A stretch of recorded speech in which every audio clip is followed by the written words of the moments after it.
Life After Prison. By Silence You. Kabanata 2001 hanggang 2010. Nang pumasok si Severin sa Pearl Light Isle, napagmasdan niya ang mga galaw ni Emery gamit ang kanyang divine senses at sinundan siya ni Emery na may hawak na token. Ang dati niyang pag-iingat sa master ni Emery, si Daniela, ay bahagyang nabawasan dahil lumabas na si Emery sa kanyang revolusyon. Ang pagkakaiba sa pagitan ng pamimilit at voluntaryong pagkilos ay dalawang magkaibang bagay, at hindi lugar ng sinumang tagalabas na magkomento tungkol doon. Matapos bawiin ang kanyang banal na pandama, ngumiti si Severin sa kanyang sarili at nag-isip. Si Emery ay magiging lubhang kapaki-pakinabang sa pagtulong sa paggawa ng 6th grade low rank at medium rank na mga table tasks. Makakatulong iyon sa akin na mag-focus sa paggawa ng tagumpay sa 7th grade alchemist. Si Severin ay naudyukan ng inaasam-asam. Bagamat ang kanyang mataas na katayuan bilang ika-6 na pangunahing disipulo ay nagbunsod ng maraming naiinggit na sulyap mula sa mga ordinaryong disipulo, alam na alam niya na ang kanyang mga responsibilidad ay patuloy na lumalago. Ang kanyang mga araw ay ginugol alinman sa pagsasanay, pagpapakintab ng kanyang mga diskarte sa pakikipaglaban, o paglikha ng mga table tasks upang makakuha ng isang pinaka-inaasahang tagumpay sa 7th grade alchemist. Noong nakaraan, mayroon siyang ilang bakanteng oras pagkatapos ng pag-iisa upang tumulong sa paggawa ng mga table tasks para kay Dayan at sa iba pa. Gayunpaman, mayroon siyang isa pang responsibilidad na dapat balikatin matapos pumayag sa kahilingan ni Miles. Bukod sa pagsasanay at paggawa ng isang pambihirang tagumpay sa 7th grade alchemist para makapaghanda siya para sa ika-8 at ika-9 na palapag ng Alchemy Tower, kailangan din niyang maghanap ng Heptagold Energy para sa Sky Soil Heptagold Sword Energy Technique bilang karagdagan sa pagtuturo sa mga alagad ng 7th Mountain. Nararamdaman na ni Severin ang pananakit ng ulo sa lahat ng gawaing iyon. Ang pagdating ni Emery ay nag-aalok ng isang napapanahong solusyon kung saan maaari niyang italaga ang ilang mga responsibilidad sa kanya at gamitin ang kanyang nakaraang katayuan sa 6th Mountain. Sa sandaling pinangasiwaan ni Emery ang pagpino ng mga 6th grade pills, maaaring tumuon si Severin sa pagiging isang 7th grade alchemist. Samantala, nanatiling walang pakialam si Emery sa plano ni Severin na gawin siyang librerag trabaho. Habang sinusundan niya ang pagbuo sa isla, ang ethereal na ambon at masaganang espiritual na enerhiya sa paligid ay lumikha ng halos parang panaginip na kapaligiran. Parang dumadaloy sa kanyang katawan ang enerhiya mula sa kanyang paligid sa bawat paghinga niya. Medyo nanginginig siya sa pagkamangha habang tinitingnan ang espiritual na siksik na hangin, ang malalagang puno, at ang saganang mga halamang tumutubo na parang mga damo sa tabi ng daanan. Hindi ako makapaniwala. Nakukuha ba ng lahat ng mga pangunahing disipulo ang ganitong uri ng isla upang manirahan? Ang enerhiya dito ay mas siksik kaysa sa likod sa ika-6 na bundok.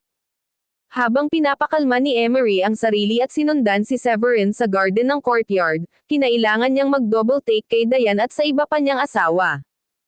Ang kanilang kagandahan ay kapantay ng kay Celeste, at hindi niya maiwasang mapababa sa kanila sa kabila ng binyansagang pangalawang pinakamagandang babae mula sa 6th Mountain. Sa palagay ko ay hindi maaaring maging kasing ganda nila ang sinuman. Sina Dayan, Gilda, Sofia, at Sheila ay napakaganda sa lahat ng aspeto, at maging si Celeste ay nagsisimulang makaramdam ng kakulangan kapag kaharap ang grupo ng mga taong iyon. Habang dinadala siya ni Severin sa hardin sa looban, napansin ng kanyang mga asawa ang presensya ni Emery. Kilala nila siya bilang ang babaeng naghamon kay Severin sa isang paligsahan sa Alchemy Tower, at kanina pa nila ikinagagalak na talunin din siya ni Severin. Ang kanyang pagkahulog mula sa biyaya at kasambahay, tulad ng unipormeng nagbangon ng mga tanong. Si Dayan, partikular, ay kumurap kay Severin at nagtanong. Bakit ganyan ang suot niya? Siya na ang magiging katulong ko simula ngayon. Bukas na sabi ni Severin. Ang prangka niyang tugon ay medyo nagulat sa kanila. Bagamat alam nila ang naunang taya ni Emery, hindi nila inaasahan na panghawakan niya ang kanyang salita at magiging kasambahay nito.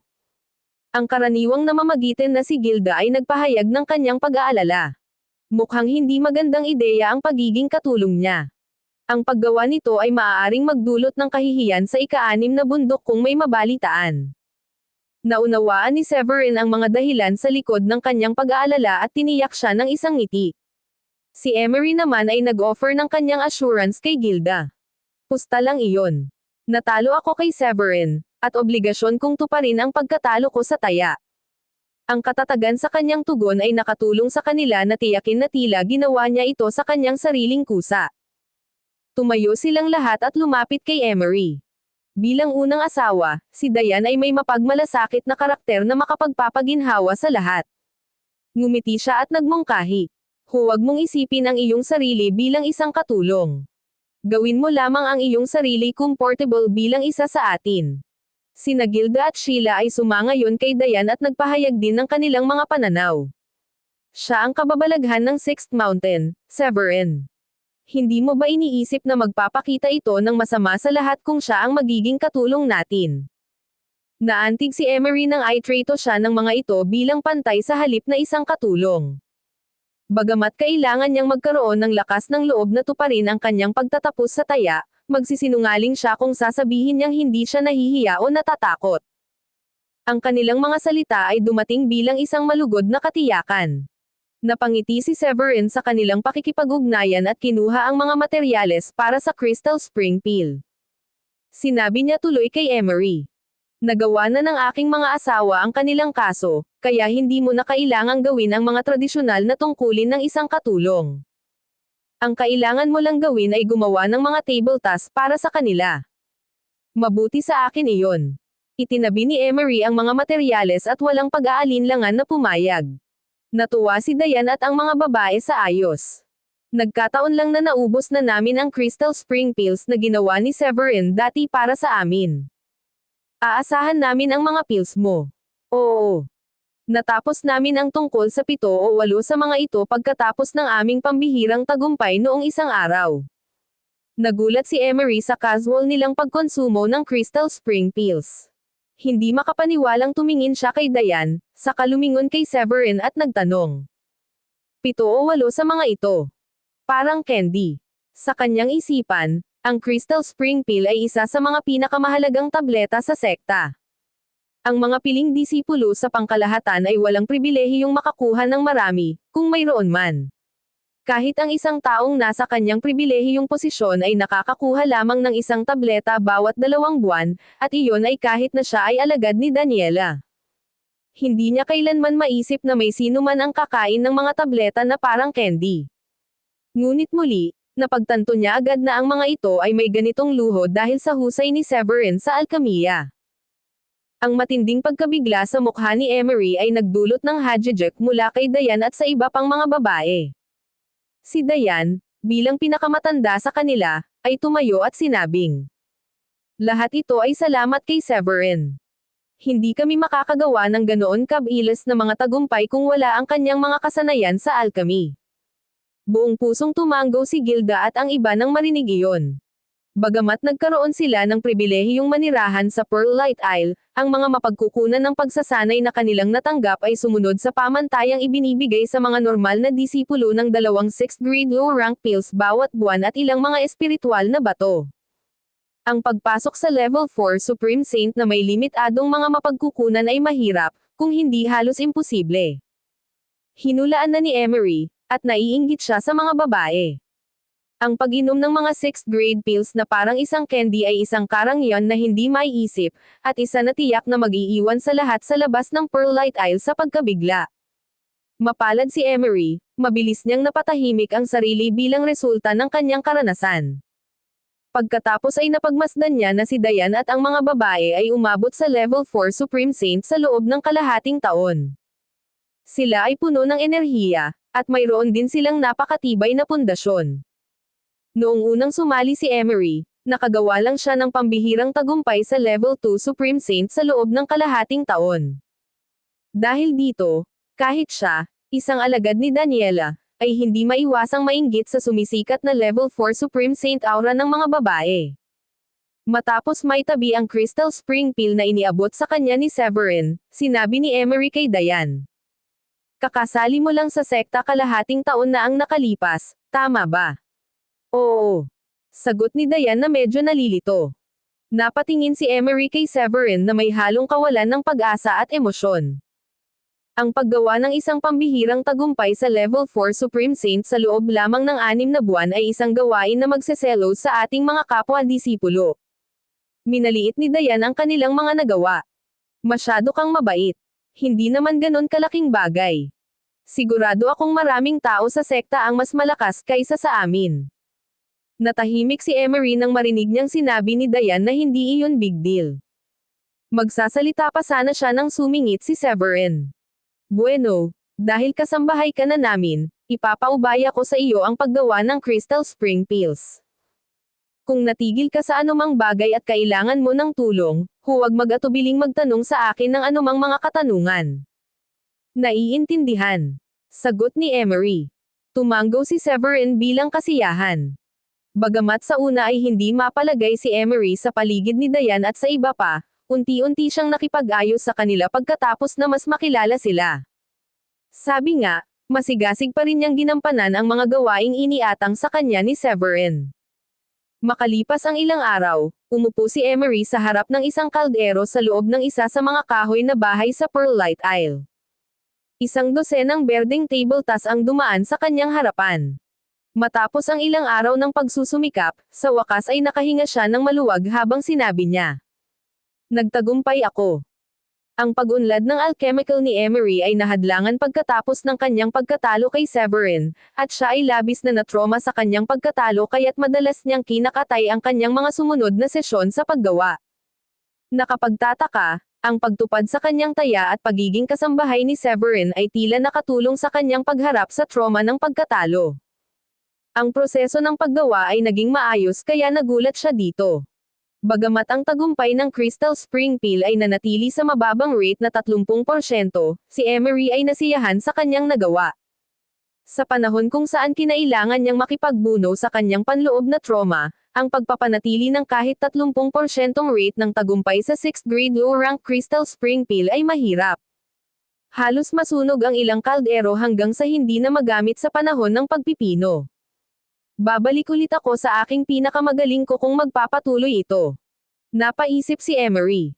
Nawala na ang natitirang sama ng loob niya kay Severin. Pagkatapos maginat, maingat niyang tinatakan ang 12 ng mga Crystal Spring Pills sa isang kahon. Nang matapos ang gawain, binuksan niya ang pinto at pumasok sa looban ng hardin. Doon, nadatnan niya si Severin at ang iba pa na nakaupo sa mga upuan at nagbabasa ng mga libro. Lumapit sa kanila si Emery at inabot ang libro, at sinabi. Narito ang mga pills. Isinantabi ni Severin ang kanyang guidebook sa mga lugar sa labas ng South Sky at kinuha ang kahon. Binuksan niya ito at may nakitang 15 Crystal Spring Pills sa loob. Pagkatapos ng maikling inspection, sumimangot siya at isinara ang kahon. Inihagis niya ito kay Dayan at sa mga babae bago nagsalita. Ang kalidad ay hindi sapat, at ang rate ng tagumpay ay medyo mababa din. Ikaw ay isang kahanga-hangang bagay. Bakit mukhang nangangailangan ng labis na pagsisikap upang gawin itong Crystal Spring Pills? Ipinahayag ni Severin ang kanyang mga pananaw at labis na hindi nasisiyahan sa kinalabasan. Napansin niya ang katamtamang kalidad ng karamihan sa mga table tasks, ang pagkalat ng mga impurities, at isang mababang rate ng tagumpay na may 2 superior quality na mga tableta lamang. Nabalisa si Emery nang marinig iyon. Bago pa siya makapagsalita, dagdag ni Severin. Tuturuan kita. Pagkatapos ay nagsimula siyang magbahagi ng kanyang karanasan at mga insight sa pagpino sa Crystal Spring Pill. Bilang isang 6th grade high-rank alchemist na nakatanggap ng kaalamang ipinasa ng Alchemy Tower, ang paggabay ni Severin ay maaaring makapagpataas ng pangunawa ng isang junior alchemist at makapagbigay ng ilang inspirasyon sa kanila.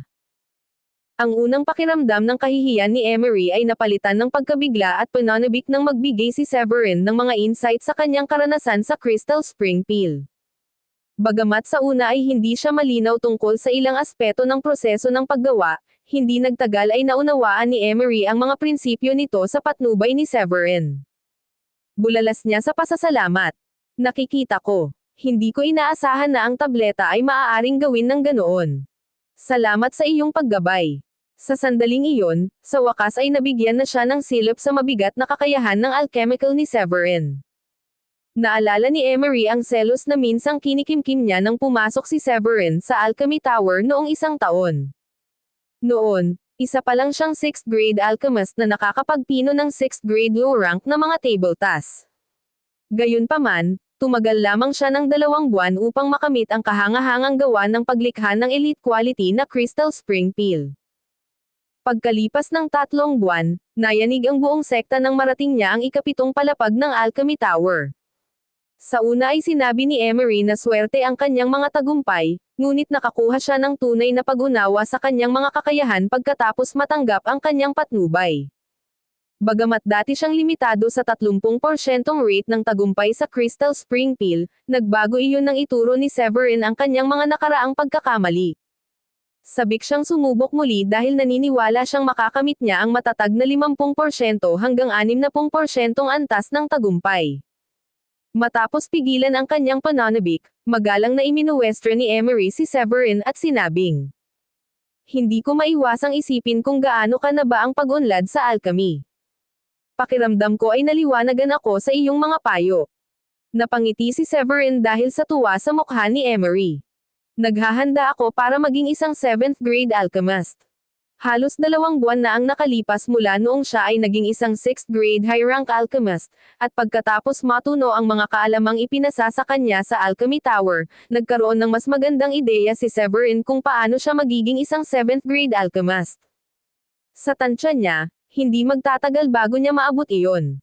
Nalaglag ang panga ni Emery nang malaman na naghahanda na si Severin na maging isang 7th grade alchemist. Sa pagkakaalam niya, si Severin ay isang 6th grade medium rank alchemist lamang nang matalo niya ito sa contest. Ang pagkakita sa kanya na malapit nang ma-promote bilang isang 7th grade alchemist ay nagbigay sa kanya ng impresyon na ang mga tagumpay sa alchemy ay natural na dumating sa kanya. Bilang isang kababalaghan ng 6th Mountain, siya ay itinuturing na isa sa mga mas mahuhusay na individual, ngunit tumagal siya ng halos 2 taon upang umunlad mula sa isang 5th grade high-rank alchemist tungo sa isang 6th grade alchemist. Isinasaalang-alang ang kanyang kasalukuyang pag-unlad bilang isang 6th grade medium-rank alchemist. Wala siyang ideya kung gaano karaming oras ang kakailanganin niya upang maabot ang 7th grade alchemist. Marahil ang pagpunta sa Pearlite Isle ang tamang desisyon. Napaisip si Emery sa sarili. Dahil sa katahimikan ni Emery, napaisip si Severin kung may pagdududa ba siya, kaya sinabi niya, "May iba ka pa bang hindi naiintindihan?" "Hindi. Okay lang ako sa ngayon." Umiling si Emery matapos bumalik sa katinoan. Tumanggo si Severin at naglabas ng maraming alchemy material na ibinigay niya kay Emery. "Kakailanganin mong maghanda ng ilang Crystal Spring Peels isang beses bawat 2 linggo." Gusto ni Severin na gumawa si Emery ng mas maraming Crystal Spring Peels habang nakatuon siya sa kanyang paparating na pag-iisa. Dininig ni Emery ang kanyang kahilingan. "Naiintindihan ko." Habang si Emery ay malapit nang bumalik sa kanyang tirahan, isang biglaang simoy ng hangin na tumagal lamang ng ilang segundo upang maging malakas na hangin ang tumawid sa Pearlite Isle. Ang grabo ay itinaas sa himpapawid, at isang maliit na bundok na kasing laki ng puyo ng espiritual na enerhiya ang lumitaw sa kalangitan sa itaas ng Pearlite Isle, na sinamahan ng mga nagbabantang ulap at isang malakas na kulog at kulog na pilak. Sa bawat segundong lumilipas, ang mga ulap sa itaas ng Pearlite Isle ay naging mas makapal at mas makapal.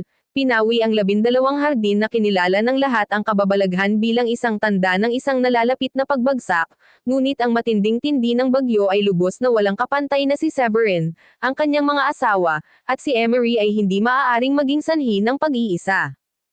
Paanong ang isang ordinaryong Supreme Saint ay nag-trigger ng isang nakakatakot na bagyo? Tumayo si Severin sa kanyang upuan at same time na sinabi kay Diane at sa iba pa niyang asawa, "Si Celine ay gagawa ng isang pambihirang tagumpay sa Supreme Saint." "Ano?" Nagulat ang lahat. Sunod-sunod na tumayo ang bawat asawa ni Severin. Tinitigan ni Diane ang madilim na ulap na nagpapawi ng liwanag pati na rin ang dumadagandong na aura na nakapaloob sa kanila. Maaaring siya ay isang level 4 Supreme Saint, ngunit natatakot pa rin siya sa palabas. Bilang ina ni Celine, hindi niya maiwasang magtanong ng may pag-aalala. Bakit lilito ang mga kulog kung si Celine ay gumagawa lamang ng isang pambihirang tagumpay mula sa Royal Saint tungo sa Supreme Saint? Maging si Severin ay medyo natarante dahil doon. Noong una siyang nakapasok sa Level 9 Royal Saint sa tungo sa Supreme Saint, ang mga phenomena na naganap ay limitado lamang sa isang vortex ng espiritual na enerhiya. Walang thunderbolts, gaya ng iminungkahi doon. Gayunpaman, ang pambihirang tagumpay ni Celine ay nagpakita na ang mga kulog sa kalangitan ay isang uri ng makalangit na kabayaran. Tumigil si Emery sa kanyang paglalakad nang aalis na siya at nag-alok ng ilang salita ng aliw habang tinitingnan ang nag-aalalang ekspresyon ni Diane. Ito ay isang magandang bagay, at walang dapat ipag-alala. Matapos magbigay ng katiyakan, agad na nagpaliwanag si Emery. Sa paghusga sa sitwasyon, naniniwala ako na ang taong gumawa ng pambihirang tagumpay ay nagmulat ng napakahusay na talento na kahit papaano ay hindi masyadong angkop sa natural na kaayusan. Kaya naman nagkaroon ng mga kulog. Sa totoo lang, naiingit si Emery. Ang hindi pagkakatugma sa langit at lupa ay isang senyales na ang taong gumawa ng tagumpay ay nakatanggap ng isang hindi kapani-paniwalang nakakatakot na talento. Sa kasaysayan ng pagkakatatag ng Grundy Uno Sect, tanging ang mga practitioner na maaaring magkaroon ng ganoong galit ng kalikasan ay ang mga Ramord predecessors ng sekta. Dahil sa paliwanag ni Emery, mas nababalisa si Diane kaysa mahinahon. Mangyaring gumawa ng solusyon, Severin. Bata pa si Celine. 8 taong gulang pa lang siya. Hindi natin siya papayagang makatanggap ng ganoong kasuklam-suklam na parusa. Sa mga mata ni Diane, ang banal na parusa ay tila isang nakakatakot na puwersa na hindi niya moari kung paano makakaligtas si Celine sa ganoong bagay sa murang edad. Hindi nagtagal, natarante rin sina Gilda, Sheila, at ang Sofia. Ang naguguluhan nilang reaksyon ay nagtulak sa kanila na pakalmayan si Severin. Huwag mataranta. Sisiguraduhin kong maayos ang anak ko. Pagkatapos ay ginamit niya ang kanyang divine senses upang balutin ang silid na kinaroroonan ni Celine upang masubaybayan niya ang kanyang sitwasyon. Noong una ay gustong batiin ni Emery si Severin at ang iba pa, ngunit nabigla siya sa kanyang buhay nang malaman niyang 8 taong gulang pa lamang si Celine. Natigilan ang kanyang mga mata sa gulat at napasigaw siya. Anak mo. Ang taong gumagawa ng tagumpay na ito ay ang iyong 8 taong gulang na anak na babae. Nang makita ang gulat na tingin ni Emery, ay nabaling ang mga tingin kay Diane at sa iba pang mga babae. Blankong sagot ni Severin. Oo, 8 taong gulang pa lang siya. Nanlaki ang mga mata ni Emery at nalaglag ang panga. Walang salitang makapaglalarawan sa kanyang nararamdaman matapos marinig iyon. Hindi akalain na ang isang 8 taong gulang na bata ay nasa bingit ng isang pambihirang tagumpay sa Supreme Saint. Ang tanging naiisip niya sa kanyang sarili ay, walang limitasyon ang henyo dito sa Pearlite Isle. Si Severin ay may pambihirang talento sa alchemy, pambihirang swordsmanship, at isang divine constitution na kilala bilang Chaotic Constitution. Ang madilim na ulap ay isang hindi pangkaraniwang pangyayari, at malamang na ang kanyang anak na babae ay makakakuha din ng isang bagay na partikular na kakilakilabot. Ang lalong nakakatakot na pangyayari ay unti-unting tinakpan ang kalangitan sa itaas ng Pearlite Isle. Bawat kaluskos ng kidlat at kulog ay nagpapadala ng shockwave sa puso ni Emery. Umalangaw sa kanyang isipan ang revelasyon na 8 taong gulang si Celine at iniwan siyang nakatulala. Sino ang mag-aakala na ang isang 8 taong gulang na batang babae ay maaaring maging isang Supreme Saint? Kung may lumabas na balita, lahat ng tao sa South Sky ay bumubula ang bibig. Kung ikukumpara, kakasimula pa lang ni Emery sa pagsasanay sa edad na iyon. Ang ganoong kalidad na nakakalaban sa langit ay maglalagay sa kanya bilang isa sa pinakamahusay sa buong Grundy Uno Sect.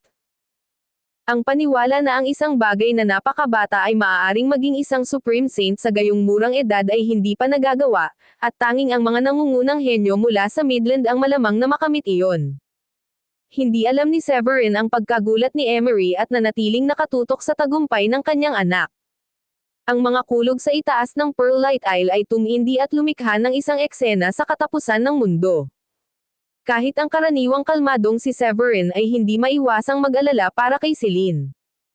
Binalot ng kanyang divine sense ang silid ni Celine at nanatiling nakabantay sa anumang kaguluhan na maaaring makahadlang sa pambihirang tagumpay ng kanyang anak. Habang ang nakakatakot na pangyayari ay naging mas marahas, ang lahat ng mga disipulo at matatanda sa Grand Uno sect ay nagising. Ang Sixth Mountain ay malapit sa Pearl Light Isle, at ang asul na damit at mukhang malaanghel na si Celeste ay nakaupo sa harap ng kanyang kaldero. Sa sandaling napansin niya ang madilim na ulap na namumuo sa labas, ang kanyang ekspresyon ay bahagyang nagbago at ang mga materyales sa loob ng kanyang kaldero ay nagsimulang magsunog dahil siya ay nag-ambala. Ito ba ay isang uri ng kapigatian? Tanging ang pinaka-talented ng mga henyo lamang ang makakaharap sa gayong mga kapigatian kapag sila ay gumawa ng isang pambihirang tagumpay. Bulong ni Celeste, na nag-isip tungkol sa pambihirang talento ni Severin. Iniwan niya ang kanyang mga nasusunog na halamang gamot sa loob ng tableta at dumiretso sa Pearl Light Isle. Si Daniela ay nagplano noong una na magsanay sa pag-iisa. Kahit na siya ay matagumpay na nagpapayo kay Emery na magiging maganda ang kanyang kalooban. Nakakahiya para sa mga tagalabas na malaman na ang isang kahanga-hangang tulad ni Emery ay naglilingkod kay Severin bilang isang kasambahay. Alam ni Daniela na natanggap ni Severin ang kaalaman na ipinasa mula sa ikapitong palapag ng Alchemy Tower, kaya't umaasa siya na maibabahagi nito ang ilang kaalaman kay Emery eksakto kung bakit niya pinahintulutan si Emery na pumunta sa Pearl Light Isle. Kapag natanggap na ni Emery ang kaalamang iyon at naging isang 8th grade alchemist, si Daniela ay makikinabang din sa kanyang mga pantasya kapag nagulat siya sa makapal na patong ng madilim na ulap at mga kidlat. Ito ba ay isang Thunderbolt Tribulation? Hindi makapaniwalang bulalas niya, na kinilala ito bilang pasimula ng isang napakatalino na henyo. Sa kanyang pag-unawa, ang gayong mga pambihirang katangian ay karaniwang limitado lamang sa mga hindi kapani-paniwalang mahuhusay na individual sa Midland. Ang mga taong ito ay may gininto ang lotus sa kanilang energy core pati na rin ang pangangatawan at mga bloodline ng immortalidad. Nagtataka at naiintriga, nagmamadaling umalis si Daniela sa bulwagan upang hanapin ang pinagmulan ng Thunderbolt Tribulation. Medyo natigilan si Daniela nang makitang malamang Pearl Light Isle ang pinagmulan. Hindi ba iyon ang direksyon ng Pearl Light Isle?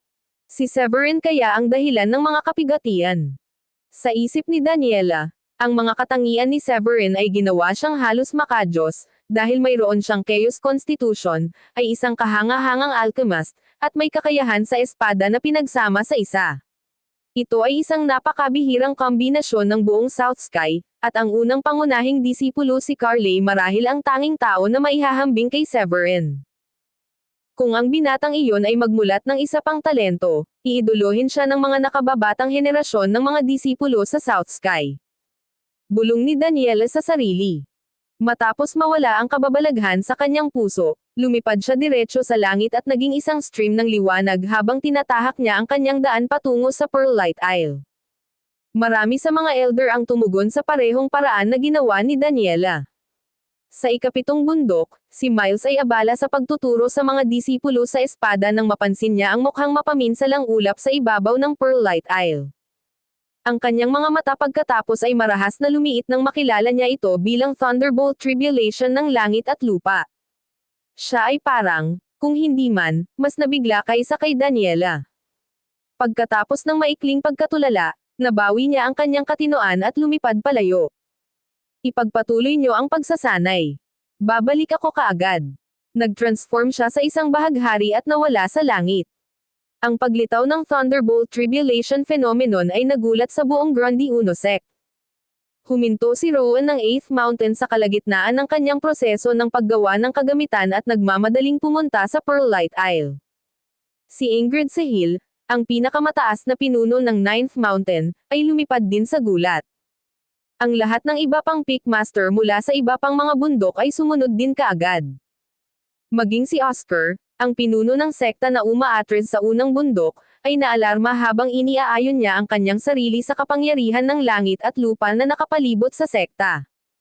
Ang mga Royal Paragon ay nagawang ibagay ang kanilang mga sarili sa kapangyarihan ng langit at lupa at gamitin ito habang sabay-sabay na nagsasanay sa kanilang mga kakayahan.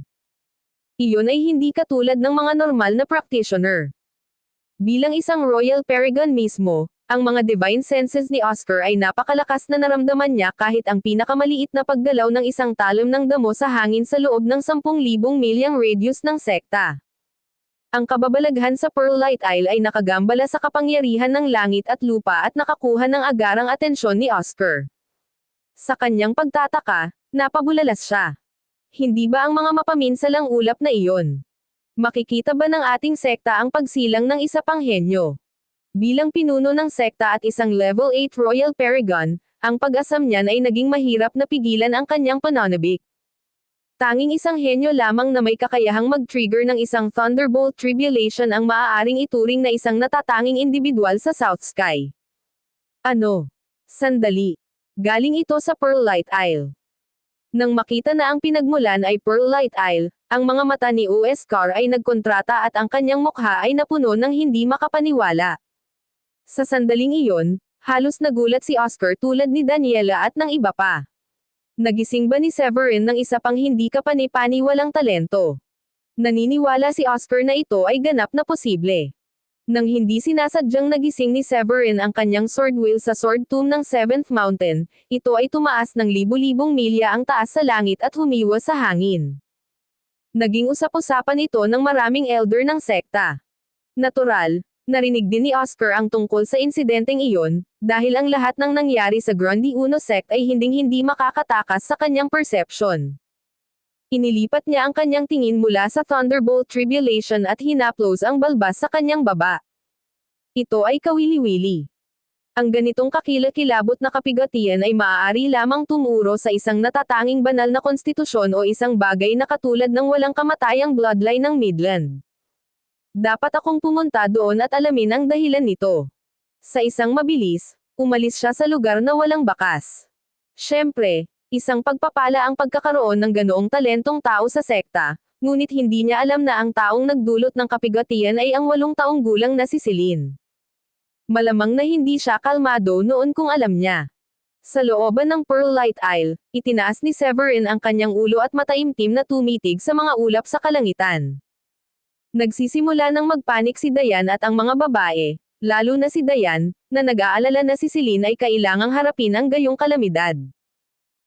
Ang aura na nagmumula sa mga ulap ay nagdadala ng napakalaking kapangyarihan ng langit at lupa, at kahit na ang kababalaghan ay hindi direktang nakaharap sa kanila, ang aura na lumalabas ay isang bagay na hindi kayang ipagtanggol ng sinuman sa level 4 Supreme Saint. Bakit hindi pa lumalabas si Celine? May nangyari ba? Tanong ni Dayan. Nang makitang nagsisimula ng magpanik si Dayan, lumapit si Severin at inaliw siya ng yakap.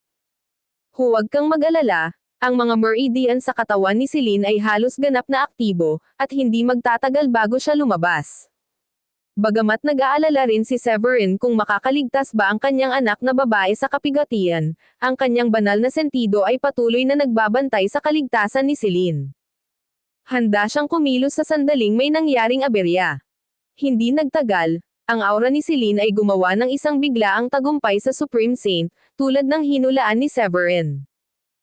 Matapos gawin ni Celine ang tagumpay sa Supreme Saint, pinagsama niya ang espiritual na enerhiya sa kanyang energy core at pagkatapos ay lumabas upang harapin ang kapigatian. Naalimpungatan si Dayan habang nakatingin sa anak na lumabas mula sa pinto. Nag-aalalang tanong niya. Okay ka lang ba? Bakas sa mukha ni Celine ang pananabik at mahinang sabi nito. Okay lang ako. Nakagawa lang ako ng pambihirang tagumpay bilang isang Supreme Saint. Sabi niya, itinaas ang kanyang maliliit na braso para ipakita ang lumalakas na espiritual na enerhiya sa kanyang katawan. Hindi napigilan ni Dayan na matawa nang makita niya si Celine na naghihintay ng papuri. Magandang trabaho, Celine. Si Celine ay sumikat sa kagalakan ng kabataan pagkatapos na purihin. Sa tila walang katapusan sa kanilang pag-uusap, lumabas si Severin at sinabang. Magpatuloy tayo pagkatapos na napagtagumpayan ni Celine ang kapigatian. Lumingon si Severin kay Celine at sinabing. Inumin ang Greenwood pill na ito upang protektahan ang iyong sarili sa panahon ng kapigatian. Pagkatapos ay naglabas siya ng Greenwood pill na mayaman sa essence mula sa kanyang spatial ring at ibinigay ito kay Celine. Ang Greenwood pill ay isang 6th grade high rank pill na kilala bilang isa sa pinakamahusay na healing pill sa lahat ng 6th grade healing pill. Nauna itong ginawa ni Severin pagkatapos matanggap ang kaalaman mula sa Alchemy Tower at inihanda ito kung sakaling kailanganin ito sa hinaharap. Ang Greenwood Pill ay naglalaman ng kasaganaan ng kakanyahan ng buhay, at maging ang mga nasa bingit ng kamatayan ay maaaring mailigtas mula sa pintuan ng kamatayan. Matapos ibigay ang Greenwood Pill kay Celine, nakaramdam pa rin ng pag-aalala si Severin at nagpasya na ibigay ang kanyang nagtatanggol na espiritual na kayamanan, ang Dark Gold Bell, at ibigay ito sa kanyang mahalagang anak na babae. Kunin mo ang aking Dark Gold Bell. Paprotektahan ka nito. Ang Dark Gold Bell ay isang espiritual na kayamanan na may mga katangian ng parehong pag-atake at pagtatanggol. Ang enerhiya sa loob nito ay bumubuo ng sigla ng langit at lupa, at ang mga ordinaryong pag-atake ay walang silbi sa paglusob dito. Bagamat magulo ang Thunderbolt Tribulation sa kanyang harapan, tiwala si Severin na ligtas na makakaligtas dito si Celine. Ang tiwala ni Severin ay nagmula sa kanyang kaalaman na mayroon lamang isang labanan ng kapigatian. Ang mga ordinaryong practitioner ay halos hindi kailanman hihingi ng gayong kapigatian bago makapasok sa Royal Paragon, at kahit na pagkatapos, kadalasan ay magkakaroon lamang ng 3 Thunderbolt Tribulation.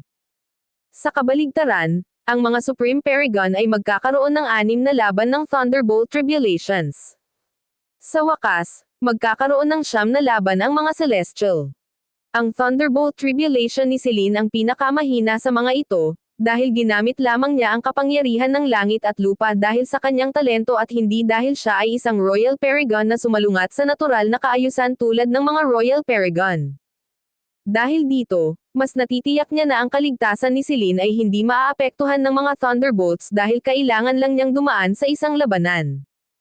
Salamat, tatay. Tumanggo si Celine at kinuha ang Dark Gold Bell gamit ang kanyang kamay. Ang mga kulog ay nagsimulang dumagundong ng marahas sa kalangitan, na para bang ang langit at lupa ay umuungal sa kanya. Gaya ng inaasahan, isang malaking pagklik ang umalangaw-ngaw at isang kidlat ang nagmula sa libu-libong milya ang layo bago tumungo pakanan patungo sa Celine. Ang shockwave mula sa strike ay nagpalakas ng hangin na tumawid sa Pearlite Isle. Ang espiritual na enerhiya ay nagsimulang maglaho ng paunti-unti. Agad na inihagis ni Severin at ng iba pa ang kanilang espiritual na mga pananggalang upang maiwasan ang kanilang sarili na tanggayan ng malakas na hangin. Nang tuluyang mawala ang kidlat, lumitaw ang mirage ng isang millstone-size na kampana sa itaas ng ulo ni Celine, kumpleto sa komplikadong mga prinsipyo ng langit at lupa na nakaukit dito. Isang banal na liwanag ang lumiwanag, at isang itim at dilaw na aura ang lumitaw mula sa manipis na hangin upang ipagtanggol si Celine mula sa mga kulog na paparating sa kanya mula sa kalangitan. Sa wakas ay nakahinga ng maluwag si Diane nang makita niya iyon. Hindi nagtamo ng anumang pinsala si Celine matapos matanggap ang proteksyon ng Dark Gold Bell, at unti-unting naglaho ang maitim na ulap sa kalangitan. Gayunpaman, sumugod si Diane kay Celine at same time na nagtanong. Okay ka lang ba, Celine? Nakaligtas si Celine sa Thunderbolt Tribulation salamat sa Dark Gold Bell, ngunit medyo hamina ang kanyang espiritual na enerhiya. Huwag kang mag-alala, nanay. Ayos lang ako. Malaki ang naitulong sa akin ng bell ni tatay.